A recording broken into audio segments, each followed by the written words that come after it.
Hello, Spanky Payne here from Let's Chat.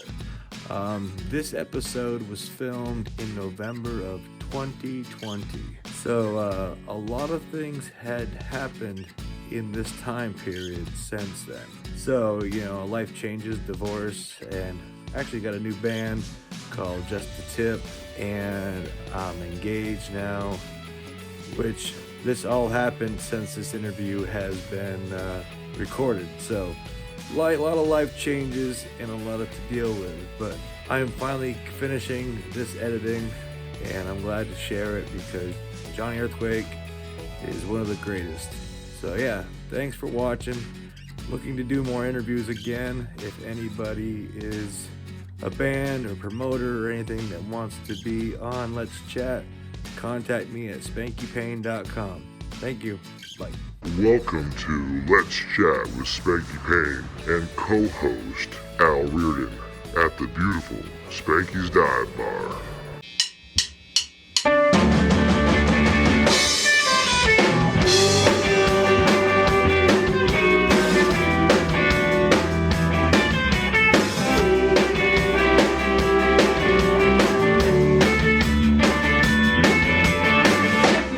Friday night, I can't get it right.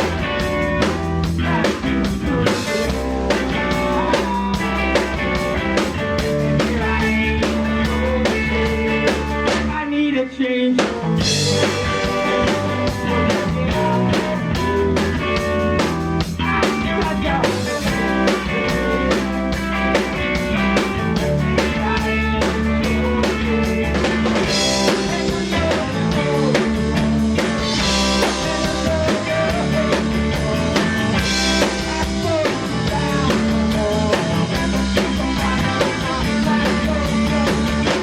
I never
Welcome to Let's Chat.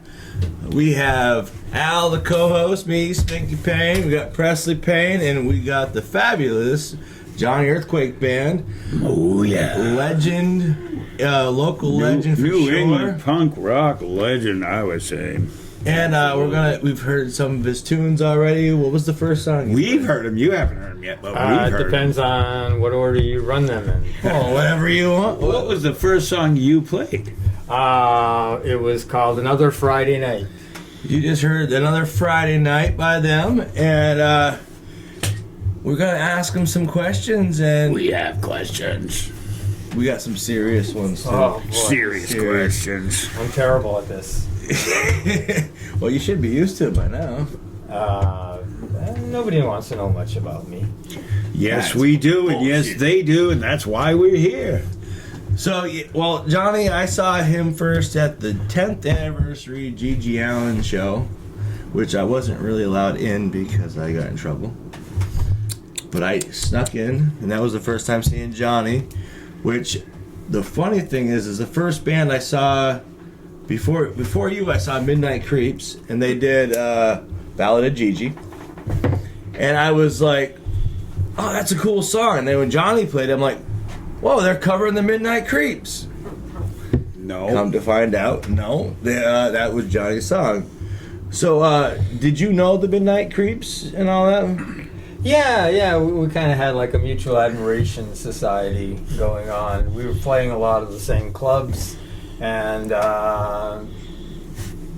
we just got to be friends, and they're doing an album. Does anybody want to venture to say what year this was? 10th anniversary show was, what, 2001 or 2002? Okay. Close enough? Just marking Around it. there. I'm marking it. We're probably, the upper age people, we're going to wind up dating ourselves because we're going to talk about music and what we heard back then and all that. And some of us may wind up dating ourselves, but we're going to go with that. Well, maybe you. Maybe me and maybe Jonee. So, but Johnny's been going around since, what, 1981? About 1980. We 1980. actually started 79. Where? Where was Manchester? Manchester, New Hampshire. Yeah. Yeah. The musical hub of the universe, apparently. Manchester, New Hampshire. Well, we saw the... Not really. Well, you had the Casbah. There was a little sarcasm in my voice. well, back then there were just some shitty bars. Gave some... That was a cool bit you did for the Casbah. I saw that. That was pretty cool. At the Chronicle.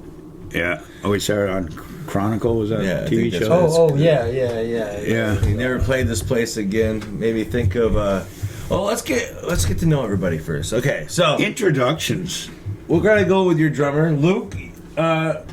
Drummer. We got Lee on bass.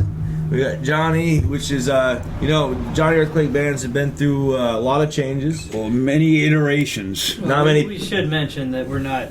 There's other drummers. There are and other various bass people players. that drum, play bass. Because We're Johnny's part a of- very busy performer, and not many people can keep up with him. In this area, you see Johnny with these people. In this area, you see Johnny with these people, and things like that. What it is, we have this, it's a regeneration machine. It's like a TARDIS. Every once in a while, when we're looking too old, I throw someone into the TARDIS, the regeneration Regenerate machine, them? and they come out looking a little different, but it's always the same guy. They just look younger every once in a while. Yeah. TARDIS upgrade. Yeah. So Presley wants to You ask. guys remember when we played back in 1979? Yeah. It's a crazy show. Absolutely. How many TARDISes have you been through since then? Oh, there's a lot. Presley Payne is here with us today and has a question for the Johnny Howdy, Earthquake Presley. Band. Where is the furthest place you've ever played? Away from home. Furthest from home. As the band or solo? Either way, it could be two questions. Either Solo. way. Indiana. Yeah, I guess that would be. Indiana. Yeah. Madison, Indiana. They have a punk show, or they used to have a punk show every 4th of July, and At a skate. we used to go out there and play that punk show at a skate bike shop. Whoa, cool. And In the alley. Who'd go to that furthest show? place I ever played was solo. It was San Francisco. San Francisco. Left coast. Yeah, I guess. Huh. See, I just go to Burlington. It's like the San Francisco of Vermont. I don't have to go very far. I could stumble out of my bedroom and come in here. True that. So, Presley, do you got any more questions? I couldn't think of it. Couldn't All think right. of any. That was a good Get one. out. And you think we're going to edit that out, huh? Thanks, Presley. Love you, buddy. Bye. See you, Jonah. So we get him out of the way. Now we can smoke and do Out of whatever the we way. want. Oh, I was smoking. I'm a bad Yeah, person. you're not supposed to I smoke. know. I was silly. So, I've known Johnny for a while. Every time I've seen you, I've had an amazing time. And to me, you've done so much for the scene. As has you. Yeah, but you've done so Probably much. more than me, actually. No. You ask anybody around, they've heard of Johnny Earthquake Band, and They're thinking about inventing the Iron Man Award. you should get it.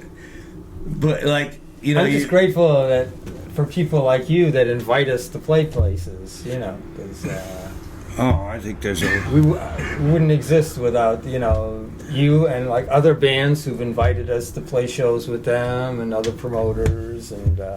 You've inspired a lot of people in the area, and like I'm looking at one over there, Timmy. I know you've seen Jonee how many times. You know? Time out, Timmy. I can't imagine like not having Jonee in this area. It's kind of like the mall Santa. You know, you book him, he shows up. You know,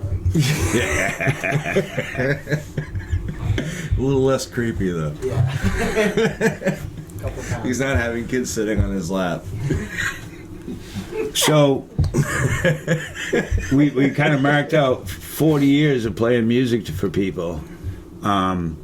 Things in a number of ways, excluding the COVID things to this year, things in a number of ways have changed since then, as far as what it's like to play out and what the punk scene is like. And what's your flash comparison of what the punk scene was like when you started compared to what it's like now, and maybe where do you see the future of it? Well, the punk scene when I started out was terrible. It may have been, doing great in London and New York City. Right. But in Manchester, New Hampshire, when I was starting out, it was like a few crappy bars, and if you even played an original song, people booed you, and if you played punk rock, they didn't get it, People don't understand it. They don't understand that, if you were around in 1978 or 1979, most of the people in a bar had no idea who the Sex Pistols are or the Clash. Yeah. So you're going in there and you're doing something that makes no sense to them.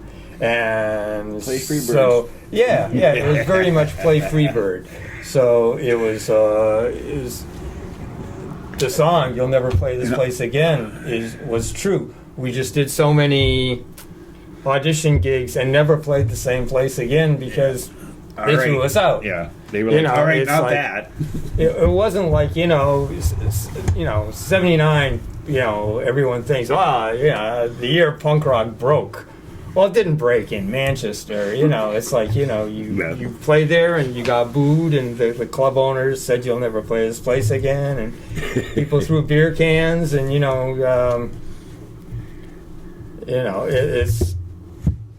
it was not great, It took a long time for people to warm up to punk rock music, and how long was it? taking Was there a long time. 10 years after that? Was there a legit punk scene in the? Southern New Hampshire? Then you started getting like the all ages thing, From the you mentioned him before, and we'll put out a plug here. G.G. Allen was another guy that lived in Manchester at the time, and he had a punk rock band as well as we did, and he used to, he's the one who told me, Johnny, fuck these clubs, these people don't know shit, we'll set up our own shows, and he did. He just rented out, VFWs and American Legion. Pavilions.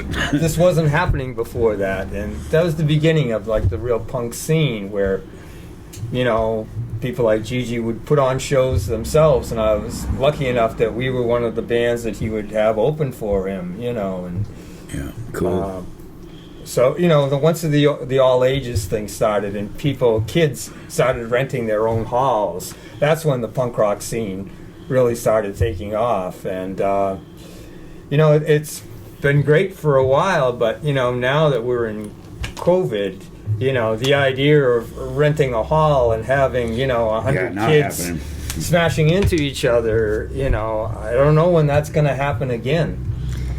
So It's gonna happen again. It seems like the only music now is like these crummy folk singers doing like just the hits, and And there's auto-tune. and they're not even. Yeah, it's not even. It's like they're auto-tuned, but they also have like a little computer, and it's playing backing tracks, and they're just playing along with the backing track, Yeah. And, I do like some of them Not a that do band, not a band. the loops themselves. They build it in Some front of you. yeah, they build it in front of you. That's so not what's the cool. future? I don't Especially know on what's the going to street. happen. I hope we get out of that. I hope we get into I'm optimistic. Bring drums back. something exciting. Drums again. back. With But drum it's probably going advocates. to be a while. Yeah, it's not So- gonna be over because it's election So right now the day is future over. looks bleak. Bleak. Looks as There's- bad as it there's- did in there is 1979. bleakness. Yeah. We've come full circle in one question I answer. guess so. So somebody wrote to me and said that there was a show This talking is a about fan question? never played this place again in like 2005 or 6 at Fat Mike's skate park in New Hampshire. The cops busted the show and tear gas people. Fat Mike's. That Mike's skate bar. Boy, we played a lot of shows that got shut down. I don't ever remember getting tear gassed. Yeah, I thought that sounded kind of Kind of sketchy, sketchy. but Who's fan the question. band that we played with?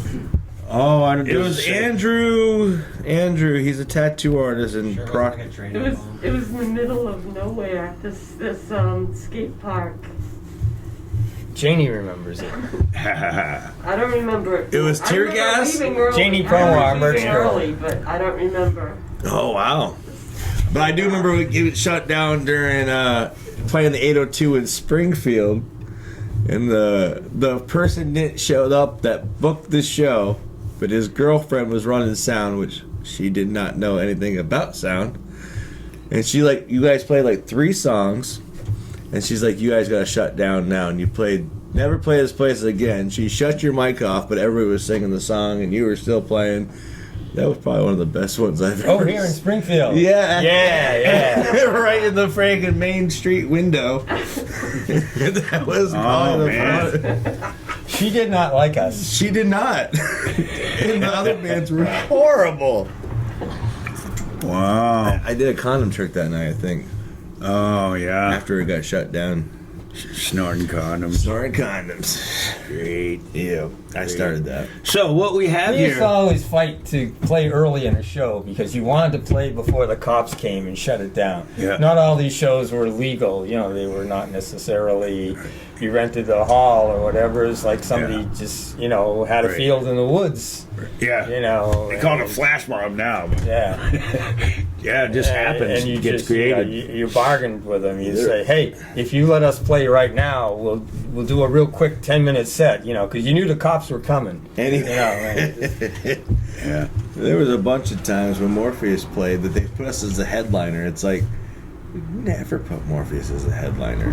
Like, come on. Like, we're going to get half naked and we're going to get the cops called on. Well, that's what you want. The headliner is the last one, so that's when you want it to get shut down due to, nudity and stuff. I remember it being an honor to be, like, the headliner, but now it's like, no, everybody's, like, going home because they're tired. They want to go play on Facebook. So your friends are aging. Yeah, look at you. So what we have here tonight is tonight and here and now's iteration of the Jonee Earthquake Band, which is freaking fabulous. But all Yeah, you guys these in guys your great. own rights, accomplished musicians, seen you in other bands doing other stuff. Yeah. Actually, can- we should get into that. Talk a little briefly about that, Yeah. Lee. do that. So, Lee, tell us about doing anything else? your other bands and what you got coming out. Well, Any other sorrows? Or Steel Sorrow, it's still a thing. We're not really that active right now. We're kind of recording an electric album finally. Slug, the bass player / steel guitar, him and his gal just had a kid, so they're doing Kinda the new, busy. new parent thing. So I know kinda that. taking a step back with that. Yeah, I've been recording some stuff to get an album out down the road. So yeah, Well, keep it busy. the last time you played by yourself, Yeah, like everybody was here was quite impressed. Like you put on a really good that was show. it. Oh, Was when I supposed to played be a Steel acoustic? Sorrow Yeah, when date. like Yeah. you didn't know if he was coming or not because Yeah. you wrote to him, but everybody Did the was solo. told me that was probably one of your best performances. You had like a really good sound that night. That was badass. And we posted that one online. That was a really good one. I liked it. I thought you did a really good job, and you got the crowd really. Remember, you came back out really late one night too, after like a punk metal show, and then played it acoustic, like the late set. Well, wasn't there one that Punk in the Park? You played like 2 sets or 3 sets, or Yeah, I think it was Punk in the Park. We did 2 sets. yeah. And I was like, hey, none of the other bands showed up on time. Can you like go like twice? Like, can you do that for us? Thank you. No one's here, When but was I'm that? sorry. That was Punk in the 3-4 Park. years ago? 2 years ago, I think. Me and Lee been Playing shows together since what? Since like 04, I think. Yeah, Oh. 2004. Yeah, I was like 14. What was the first 15. show we played together? That First place show- in Berlin? That Yeah, we played Christian Berlin, yeah, New some Hampshire. church thing. church thing, yeah. California. Yeah, the California concert venue. Yeah. So you my played band church was- music? Great. My band was Short Term Memory at the time. It was like the first actual kind of show we got invited to play. they were great. What was the And, first one we played together? with the Rodaways and the Rydells. That was a great the show. Rodaways. Yeah, the Rodaways. They got naked and stuff. Or, Yeah, well, I had almost the naked. I had the It Rodaways was in my great. Cambridgeport house. So it was like my first We got thrown out. concert. For a Christian venue. Yeah. Those were some pretty exciting shows. Yeah, Berlin needed. I'm it. surprised. Pushing the Christian That guy was envelope. cool. He let us do all this stuff. I think the first time Morpheus played with you was at the the bomb shelter. Does that precede Punk in the Parks? Yeah. So yeah, we played the bomb shelter together. We played the Cambridgeport one, where my old house was in Cambridgeport, Yeah. and that was where the my dog took the drumsticks from your guys' drummer. I think you still had Chris then, right? I think so. That was Chris. So what was your other band then? Me and Jonee met in our other band, the Radiator Rattlers. Oh yeah, Oh, yeah. love it. Love it. Trying to get them here sometime. Working on it. Well, tell us a little about the Radiator Rattlers. We're a 8-piece rock band. I don't know. Jonee, how would you... There's a little bit of Notice the Americana. hesitation. Well, it's kind of like a punk jug band. Yeah. Punk Jug. We've got all these weird, like kinds kind of of like shit. bluegrass instruments, Banjo and mandolin and washboard and me on the pedal steel and Yeah, I really dig man. everything you guys have done with that band. Really do. Oh, yeah. That's a really good band.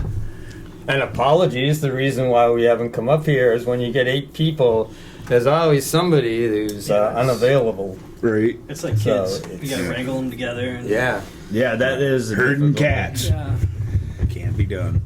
It could be, but so Jonee has had a big influence on my life. Hence why I named my daughter Beta Earthquake.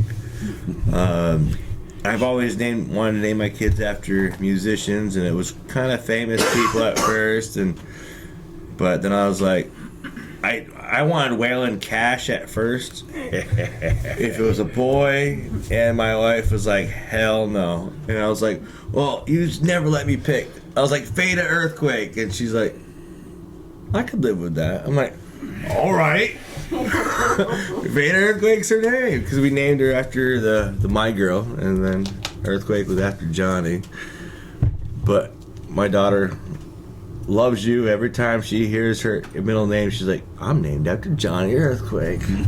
Yeah, And she's everybody's like, the kids in her class are like, who the fuck is Jonee Earthquake? Kindergarten, they're like, I'm named after Jonee Earthquake.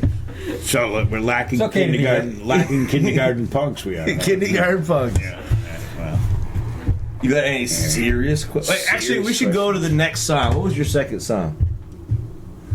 I believe we played I Feared for My Life. Here goes I Feared for My Our Life. Political song. I feared for my life.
was I Feared for My Life by Johnny Earthquake. Could you feel that? Now, do you have any serious questions? Serious questions. I would like to remark on a serious issue that this is being recorded on the day that we found out we have a new president, that Joseph R. Biden Jr. will be your 46th president of the United States. And for the actual panel and employees of Let's Chat, I can say we're pretty fucking happy about that. Yeah, new phase. I haven't stopped. It's like a relief, a little stress off. So that was not a serious question. That was a serious aside. And it was an aside. So now we need your serious question, though. I have a serious question. Then do it. It's again related, I guess, because things have changed a lot in the last 10 months of the COVID era. Sporadic performances now, spread out performances. Really wondering about the future. I mean, I know that you already asked that seeing live music has always been a big part of my life. And is there hope, and can we do? What do you see for the near future of live shows? You asked that. Not really. Yes, you did. You asked the same question. It's different. Do you have any serious? Well, our plan. Your plan. Johnny's plan. This is what I'm asking for. Yeah, okay. He's going to make America great again. Now that there aren't really very many shows, if at all, we decided we're going to record a surf album. Yeah. Because we've always had a surf song in every album, and we always throw in some surf songs every shows, and we play with lots of surf bands, but we've never had a whole album of surf music. And now that we're in quarantine and a lot of places aren't even hiring bands, it's down to guerrilla tactics. And one thing we did this past June, or was it August? We went out to Northampton Beach, and we just went on the street on the beach with a portable generator and plugged in 2 guitar amps, and we brought a snare drum, and we just played to the surfers and the people that were lounging in the chairs. And so we made our own show right there on the beach, and so if nothing opens up, that's what we're gonna do. Guerrilla tactics. Have our own shows, and of course, being a surf band, you don't need a PA, you don't need microphones. It just makes you just show up, plug in your guitar, and start playing. So that's what we're working on. We're working on a new surf album. So that's gonna be the future for us in the spring. Of course, probably not gonna be playing a lot of shows on the beach during the winter, but spring is coming. Oh yeah. Well, the beach stays kind of almost the same temperature.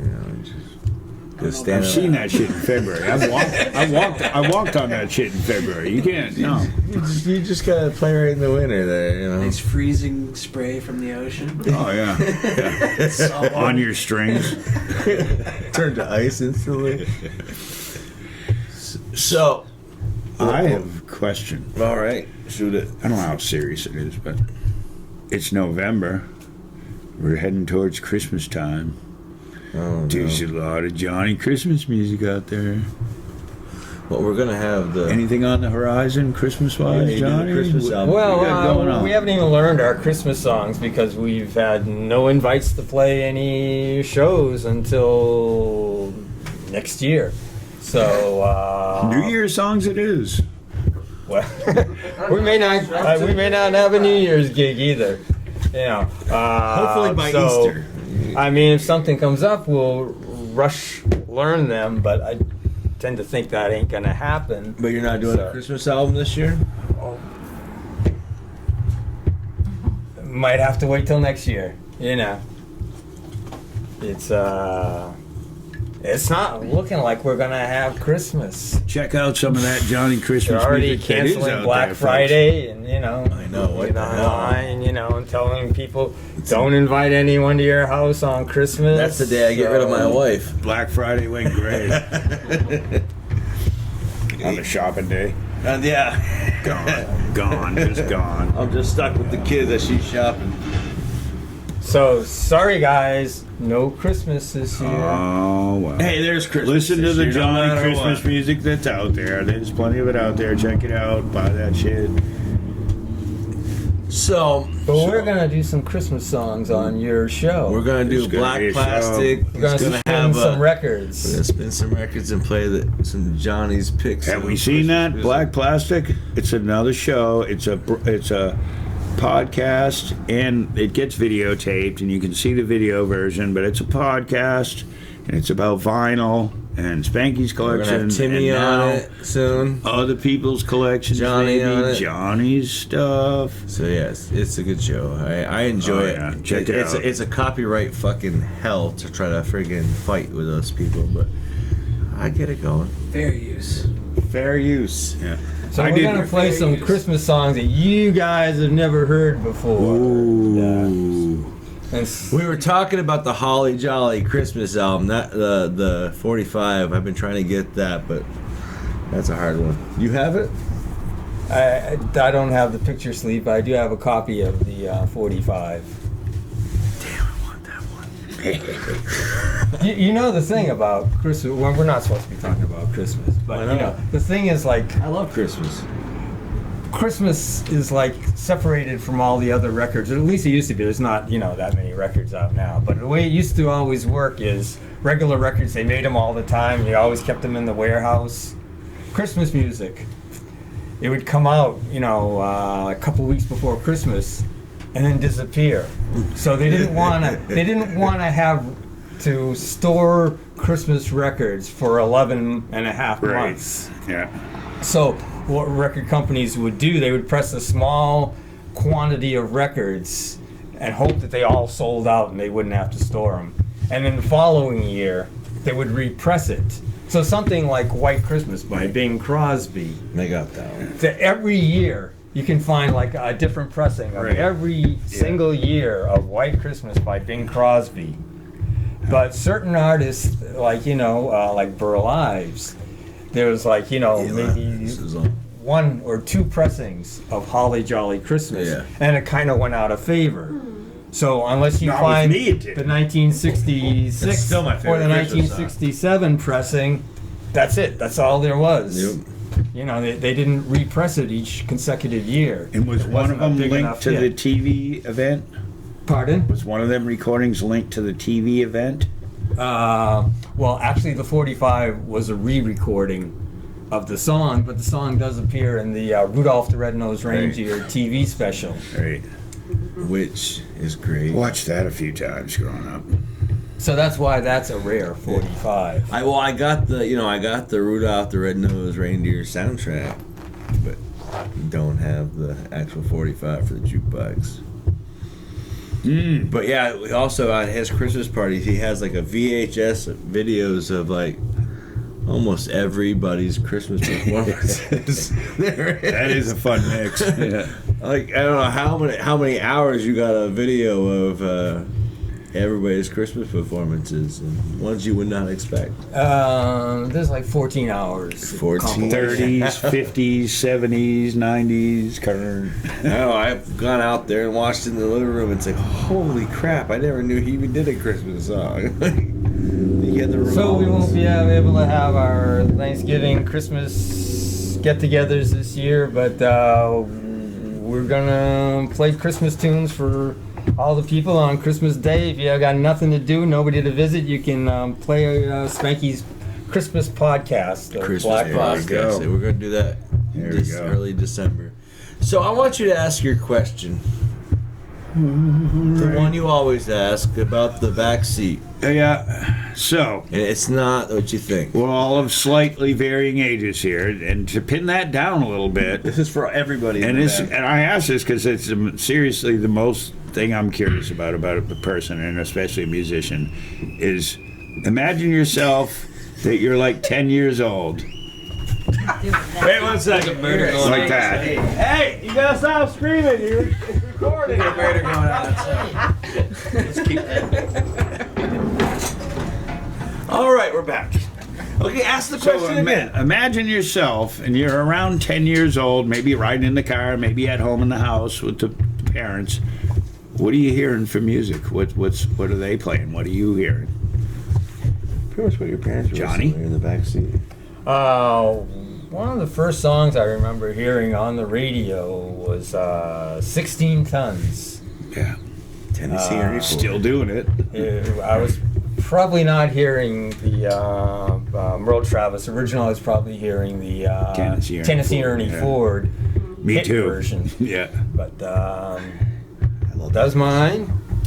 My dad was a rockabilly saxophone player, so he grew up on a lot of swing and big band music. Oh, really? Yep. So a lot of like Benny Goodman. Oh, yeah. You come from rock and roll royalty because your grandfather or your uncle My uncle, yeah. played with Ray Smith, Yeah. the rockabilly Jerry artist. Lewis. Wow. Yeah. That's pretty cool. Yeah.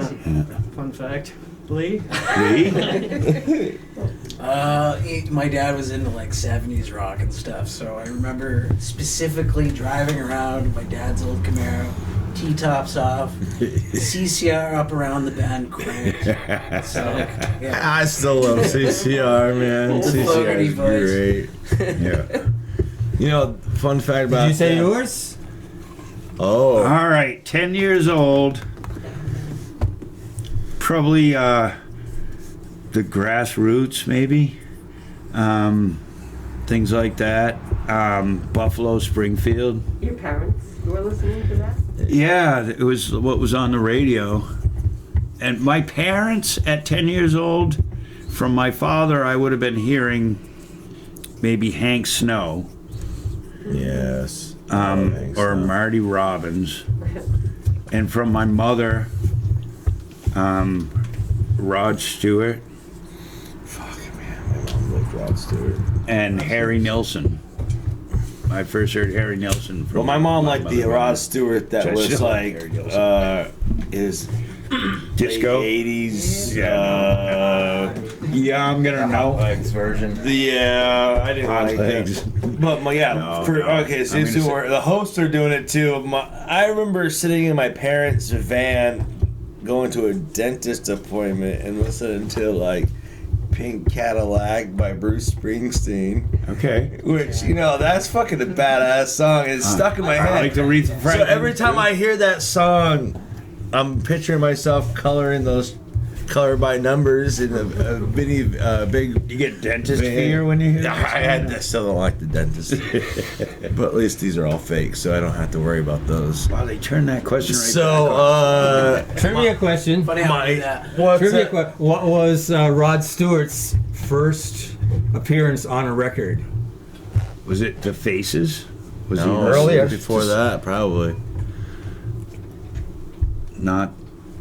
Now Johnny's gonna have to tell us. I'll give you a clue. He plays harmonica on somebody else's record. Oh, I think that's in there somewhere. Yeah. I don't know. I have no clue. I'm not that old. It's not the Rolling Stones. Is Rod Stewart British? I don't know. Yes, he I don't think is. I know. Yeah. So it's It is the British Stones? band? No. It's a Jamaican hit by a Londoner.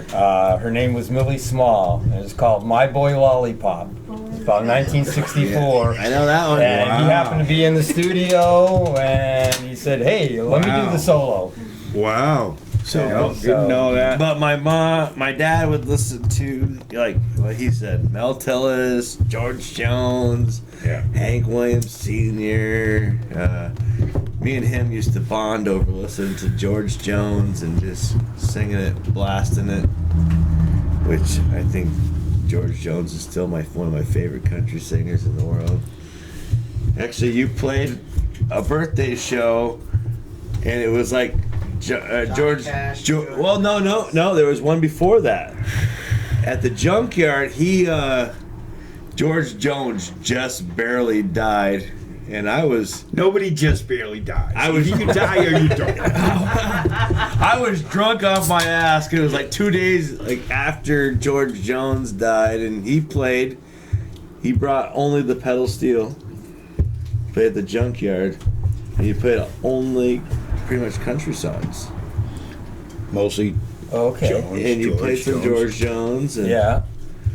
which that was a good show. I thought you were going to talk about here at the dive bar. You No, had a it was in the George Jones junkyard. tribute show We where did everybody had to Everybody do did a George George Jones or a Johnny Johnny Cash Cash song. Because Johnny Cash On one show, died all- on September 12th, and George Jones was born on September 11th. So it was like Johnny Cash. George And we Jones. covered Move It by Thumper Jones. Yep. That was a good show. I had a lot of fun at that show. That was years ago. You know what song I really like that I wish somebody had done that day? Get Rhythm. Get Rhythm. I love that song. Didn't someone do that? I don't think so. I thought Yeehaw Jawhead or something did that. I don't think so. I grew up listening to old country music because my aunt used to be a stand-up bass player in a country band. Cut it out. And they had a TV show on Channel 9. You guys get Channel 9 up here? No. It's a WMUR. New Hampshire. It's a New Hampshire station. And on Saturday afternoons, there was this guy, Clyde Joy, who was our local country and western singer, you know. Yeah. Real, TV show. real, like, you know, nasally, you know, like everybody hated him, you know, but he covered all the hits of the day, you know, Hank Williams and Hank Snow, and his wife was actually the original stand-up bass player, but whenever she would get pregnant, which happened quite a lot, my aunt got to fill in on the TV show. So as we were kids, we used to watch my aunt playing country songs on television every Saturday afternoon. Inspirational right there. Sure. Wait a minute, you can play an instrument on TV? Yeah, Okay. yeah. Yeah, I love public access. We're on public access right now. Oh, I remember them. So Lee, did you have like a famous musical relative you want to talk about? No, my family's actually very unmusical until this generation. What are they known for? Well, my British ancestors were known for being actually pirates. Oh, Excellent. Yeah. Excellent. no wonder you fit in so No well. wonder you- right, you know, no wonder things you're in come the full band, circle right. sometimes. Yeah, I guess my great or something like that grandfather was exiled to the new land, new Excellent. world, Excellent. from the UK. Not to Australia, though. No, not to To Australia. here? They didn't go on the prison ship, Yeah. but Captain La Montagne. ended up here. And, hey, Yeah. even though I'm a French name, you know, this French is besides pirates, the like John families. Lafitte. Yeah, they're across the They had 'em. channel. Yeah. So, you know, I don't know how true any of that is, but hey, it's a good story. I'm right? supposed to relate to Calvin Coolidge, but supposedly great somewhere down there. Al? I have No royalty. I have no royalty in my family. You know, Musical relatives? I have. My father sang. He always sang, and a lot of church choir singing, which I still love. You know what I really love? Yeah. What? Baptist church singing. I just Oh, yeah. because I grew up in the South when I was a little kid, and I remember driving by and walking by Baptist church while the service was going on, just hearing the music pouring out of the building. Oh, wait a minute, what? That's church? I'd still love to go to see a crazy. service like that. It's just, it's moving and it's powerful.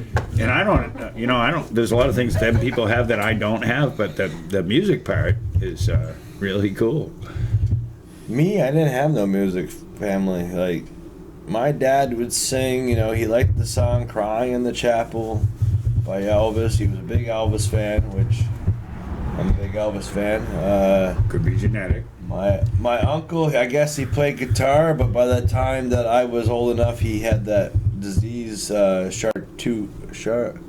Charcot-Marie tooth disease, which is, it's just named after the doctors that discovered it. Charcot tooth and whatever. Murray. Somebody. Yeah, so that's the name of the fucking people that discovered it. And they say I'm the next one to supposedly get it, but I We'll haven't seen it yet. So You'll see. If it's true, you'll see it here live. it cripples your fingers, so your hands go like this. Your Like shark knuckles tooth start.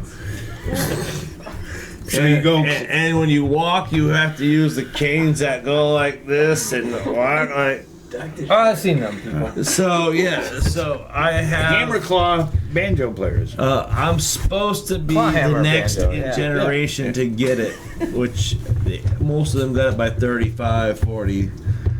Maybe 40 in April, so we'll see. We'll see soon, folks. Stay tuned. And yeah. He plays banjo. You play claw hammer? I pretend I do. So Johnny, It's really what hard. made you? Just a little pretend. I love a banjo. There we go. I love a What made banjo. you You're start supposed to into thwack music? with the thumb. Like, were you playing regularly, or? My folks used to whip me. To play, damn it, Yeah, play. yeah. So that sounds like a Michael Jackson story, but No, I made that up.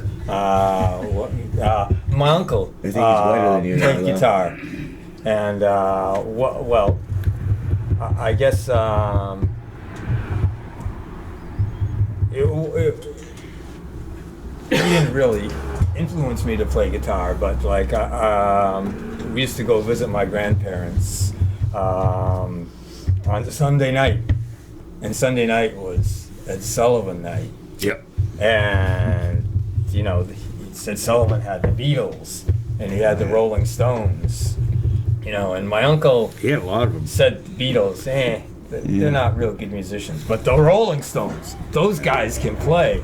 So he dug out his guitar and said, you know, and I asked him to give me lessons, and he brought out this book. Yeah, no, most punk musicians learn from each other, and they learn how to play power chords, which is like this one chord. You play it up here, and you play it down there, and you play it over here, and you play it over there, and you've learned one chord, and you're done. You don't have to learn anymore. But my uncle had this book, the Nick Maniloff chord manual, and I was surprised to read about a history of Eddie Cochran. Eddie Cochran also had to learn this book, and it's a book, and every page gives you, like, you know, every variation of the C chord, and then you turn the page and it's every variation of the C7, and you turn the page and it's every variation of the C6 chord. So my uncle said, you want to learn to play guitar? You know, you take this home and you learn how to do all these weird contortions on the fingerboard, and you come back here and you can play, you know, every one of those, and then we'll go on to page 2. So every Sunday night, you know, before Sullivan, he would force me to, you know, do all these contortions and play all these chords. So how old were you about that time? I think I was, I may have been in high school or younger, you know, but probably a little younger. I don't know. Maybe high school. But anyway, like, you know, that's how I learned, you know, playing his guitar and learning all these weird chord, which probably explains why my music chord contortions is so weird from everyone else's, you know. When you started Johnny Earthquake Band, did you, because on like I can't sleep at night and all that, you were playing bass. Did you originally start out on bass when you were playing? No, I started out on guitar. The bass would happen, you know, it depends who in the band left, you know. Bass player left. If the bass player left, you know, I said to the guitar player, all right, you're on your own, you know, and I took over the bass, you know. So, you know, some of that time period I was playing bass, and then I switched back to guitar. I'm not that good on bass. In fact, when we lost Eric, you know, I asked Lee, because I knew Lee was one of the few guitar players that I would really love to have in my band, because I know he's a great guitar player. And so we did we had a gig coming up, and so I had Lee come over, and I said, "Here, you play guitar, and I'll play bass." And after one rehearsal, you know, Lee said, "Okay, I think I'll play bass." Yeah, I was like, yeah, you don't have a bass. Just happen to have one. So luckily he can play both. I really liked when you had the stand-up bass. What's that guy's Tracy. name? Tracy. I love Tracy. Yeah. And we got a couple stand-up bass players in the band, you know. It seems we're on old members. I gotta bring up Terry. Terry was he was with awesome. us for like, you know, 15 years or more, and he was pretty much our standby keyboard player. Everyone always asks about Terry, you know. And unfortunately, he passed away. He did pass away, yep. Past year, but and every conversation I had with that guy, I love Terry. Terry, and great. He was a great add-on to the music, for sure. With the keyboard, I really enjoyed having the keyboards and the organs in it. Really enjoyed Terry in the band. Now, when did Terry join the band? That was. Well, that Green album that you were talking about, the Tongue and Check album, that was when he joined. 84. We brought him in to play keyboards on that, and there's a couple songs on there that he's not on because we'd already started recording the album, but that's when he joined us. I really like his add-on to Up With Piracy and stuff like that. I really enjoyed the old stuff like that. Do miss the keyboard. Yeah, he added a lot to the band. He's the heart of the band. Yeah. Rest in peace, Terry. Now we're heartless. Now, just a bunch of heartless bastards. Heartless bastards. Let's loud-ass drums that are quiet. In a way to get you hooked up and looked at a little bit, if you would like to give a shout out to any online communications, where can people find you on Facebook, Twitter, anything else? We have a Facebook, and it's Facebook/Jonee Earthquake Band. Or if you can't remember that, you can go to www.joneeearthquake.com, and it redirects you to the Facebook. There you go. You don't have the actual page anymore. Huh? You don't have the actual page anymore? Oh, yeah. It's a domain. It has a page. No. That died with Terry. Yeah. Along with all those There other you go. secrets. Look into it. Check out YouTube. But luckily, one thing that we did was do the redirect to the Facebook. Yeah. So at least it'll lead you to somewhere where you can find us. Check it out online. Look for a Jonee we're on Earthquake Bandcamp. Beach concert pop up near you. Now, we're getting on how you started. What's up? When did you start doing the pirate look? And was there a meaning behind it? When we came back from Venice. Yeah, we were just in Venice and strolling around, and there'll be costume shops. Once you Venice, have something called California, Carnival, or Venice, Italy? and the boatmen, what do you call them? The gondoliers. Yeah. They usually dress up with tricorns during carnival time, and so they have all these costume shops, and I saw a tricorn hat, and I said, wow, I think I'll try that, and liked it, bought it, and it works. I haven't taken it off since. Ever since. Sleep with it on? Yeah. See, I thought you were born this way. That would have been painful. That's a whole different song. Now, was Up With Piracy before or after? After what? After. The You hat. decided to start wearing the hat. It was after. I guess it was after. Yep. Jane Probably says after. shortly You know it's after. Yeah. Listen up. Because people would always ask me, hey, what's up with the pirate hat? You're like, I'm going to write Are a you a song. pirate? And I have to explain to them, well, yeah, I am a pirate. We steal music and, Yeah, I got your riff. But that was back in, in the whole, I don't know if anybody here is young enough to remember Napster. Yeah, I remember Napster. I downloaded a lot. Told Metallica, fuck you, Metallica. I followed the whole legal aspects It of was it. like pretty freedom. good. I You could followed the legal download aspects of it. entire pretty box closely. sets of music for free. I still can. Soul Seek. And then the assholes took that away. LimeWire has a lot of viruses on LimeWire. So that's what that's about. Probably right. Well, we got to do this next song. Let's do the next. And then we'll come song. back for a couple more questions. And third song you played. I believe we're going to play This Must Be the Worst Job I've Ever Fucking Had. And the words of this song ring true every day. And you can all relate. So there it is. true. Check it out.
So we're back. And that was the worst job ever, which if you listen to the goddamn lyrics, you've probably been in a job similar to that. And I actually played it last night on the Best of Spanky's Dive Bar show. Oh, that's right. It's on there. Because Brent was bitching about his job. I was like, here's a song for you. And I played Worst Job. And he's like, holy shit, this freaking fits me well. I'm like, well, yeah, Johnny, when did you do that song? Like, that was, I remember that was in the first Greatest Hits album. Was there a job that inspired it? 1996 maybe? Well, there was. I worked in a sweatshop, slave shop, where you made minimum pay and you had to like knock out so many pieces per hour. You make a little more than that, you make a little more money, and every time you start making money, they find a way to redesign something about the job so they can retime you so you're back to making minimum pay again. Catch 22. Yeah. So it was a real. That was bad job with a crooked union, and I was working at a set to pay like that where they made you stock so many pallets and put them on a thing, and they paid you so much by pallet, and and they like, if you don't take your smoke break and your lunch break, you can make more money. No, I'm going outside to have my lunch, and like, fuck you. Not doing that to me. But the real inspiration for the song was after doing this shitty, slave job for, I don't know, like 12 years or whatever, and I finally got into the post office, and got decent pay and decent benefits, and the work wasn't bad at all. But all my coworkers had come to the post office as their first job, and they were all like, fuck, man, this is the worst job I've ever had, and that boss is a fucking asshole. And so it was like the irony of having really done a shitty job for so many years and finally getting a decent job and realizing that people who didn't even realize That's pretty much where the boat I'm in right now. I got some comparative data. So it just goes to show, no matter what fucking job you have, you fucking hate it. Yep. Anything that takes away from your time, your own time, you're gonna hate. Yeah. That's why everyone can relate to that. Exactly. Pretty much. So you love your job, right? You love your job. What do you guys do for work? What's your day? Unspeakable things. Unspeakable things. I will do anything. I work for the government. You work for the government? What do you do for the government? Currently, my title is fiscal specialist, which is nothing what it sounds like. I'm thinking. So you listen to our phone. I get to review children's cases where really bad things were done to them, or they did really bad things, and I get them funding. Oh, joy. From the federal government, and that. Yeah. That'd be a heartstring job for me. Like, I don't think I could do that. It's pretty fun, but I got a new job that I start in 2 weeks, so I'm pretty excited about that. Now I get to make people get a job. Good luck, man. Good luck. Yeah. There ain't many jobs out there right now. Did you get to rearrange like the families, like take the parents who did terrible things to kids, and the kids who did terrible things to their parents, and like swap them? The judge has all the say in that part. I don't have anything to do with that stuff. I just read it and stamp it. Well, maybe you can help find the friggin' 530 something parents, that were separated. And your job? I literally deliver drugs. Excellent. Yeah. Thanks for doing that, man. I'm a truck driver for a biotech company. That's what Brett used to do. Yeah. They used to deliver drugs to Boston all the time. You didn't like that job very much. Do you have to carry a gun? No, but everything's locked up, ain't it? Everything's locked up usually. Yeah, it is very. It's. So you can't. Say, I want to take this home with me. I carry a lot of expensive stuff that I don't really know what it is. It's probably better. Keep in the dark. Yeah. My friend that used to do that. Now he's doing concrete. But yeah, he said he was just scared, going through Boston. If people know what's on the freaking truck, they would want some of that shit. Did they like put a sign on it that said drug van? I don't think so. No. No signs. Everything's locked. Drug van. Good idea. Drinks with drugs. It's like free candy on the side of the Right, freaking you got van. those little dancing bears on the side, right? Yeah, right. Drug van. The ice cream man music. Come get your drugs. So this has been great. We have another song. We have one more song. Well, we're gonna get to that. We're gonna get to that. So, Jonee, thanks for the many years of entertainment. Thank you. Thank you. You've played here so many times, and we appreciate you, and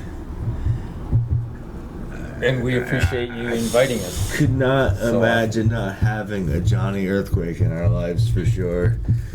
We played the art space one time, and it was with the Jabbers. Whippy was singing. I got really fucked up at that show. No. That was the one. That one time. Well, Mike. That one time. Mike O'Donnell was encouraging. He had some fun in his van. We had a lot of fun in his van, a few times. And I think Granny was at that one. Granny was rocking out to both the shows. Remember the old Granny that we used to costume out a few times? Oh, okay. I would dress as Granny most of the time, but when Morpheus was on stage, we had someone else dress as Granny, so they would never know it was me. And Jonee came over. We blew 2 spark plugs out the side of the fucking truck that day on the way to the art space. Nice. Johnny's over there hanging out. The only, none of the people in the band is helping me out because they barely loaded their own shit in. I had to load it in. Johnny's over there holding the flashlight as we're trying to rebuild spark plugs with the parts store that was like right down the road in the same parking lot. And ever since then, I was like, this guy is not only an entertainer, but he's, the nicest, pretty good guy. Would help anybody out. And he's played every birthday of mine since, 2004, 2005, maybe? So, except for this past year. This past year. Yeah, no birthday show. Well, we're going to do a big Let's have 2 next year. We're going to have to do the big 40 one next year. Whoa. We could have 2 next year. We could have one on my birthday and one on your birthday. Oh, the same day. Oh, never mind. And by April 17th, we have to do it the week after because this is usually ice. You're gonna have to do it months later. Yeah. Could be. We'll see. That's a wait and see. I have a feeling that as things are going right now, I don't think April's gonna be good by then. I'm not gonna predict anything, man. I can't predict shit right now. But it's supposed to be done after the election, so we'll see. Well, it ended. Yeah, November 4th. COVID's over. COVID's over. The Republicans said The November Republicans say 4th. it's gonna be over, so COVID disappears. COVID's gone. We're good. We're good. We're all gonna start good. playing. But thank you, Jonee. Thank you, guys. Thank you, everybody. Been Your great. last song to Take us out. Actually, wait. Let's give him a final comment. What's your final comment? We'll start with the drummer. Check out Jonee and I's other band, the Radiator Rattlers. Yeah. Lee. Check out my band, Steel Sorrow. And they're good. Jerry. Final comment. Check out Morpheus on YouTube and see SPANKY'S punk band. Those guys. Yeah, we're gonna Those be. guys. We'll do a 25th anniversary, which is coming up. Which means, you're old. And we're old. Not as old as everybody else, but hey, and the last song is. If you're allowing me a shout out, let's give a shout out to the Jabbers who we were just talking about because Jabbers. of all the bands that I played with when I was starting out, back in 1979. They're the only one that's still together. Well, they just lost their drummer, and I don't know what they're gonna do about that, but I'm sure they'll recover. You know, So, bounce back. That was one of the last shows we saw. You know, we've been playing with before them since forever. the whole COVID thing too, wasn't it? That wasn't Jabbers. That was Murder Junkies. Murder Junkies, with, right. a different guitar player and a different Yeah. singer. But yeah, that So, was, because I remember Shout last out time. to Merle. Shout out to Merle. He did the cameo thing on our birthday video. Nice. That was pretty cool. So that was pretty nice. All right, so thank you for watching. Peace Check out out. Jonee Earthquake Band. Check out Let's Chat, and me and him will be doing Black Plastic soon, which is named after your Black Plastic song. check that out. Because I'm not original, I have to steal it. Like a heist, kind of like a heist. So now Segway. So good night. Thank you so much for checking out Let's Chat. Peace. All we right. could have to pee. I gotta pee really bad. So it's called That Girl Walking Away. Is she?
You guys can't clap.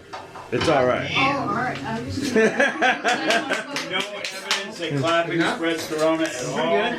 Pretty good. I thought it was more time. I know.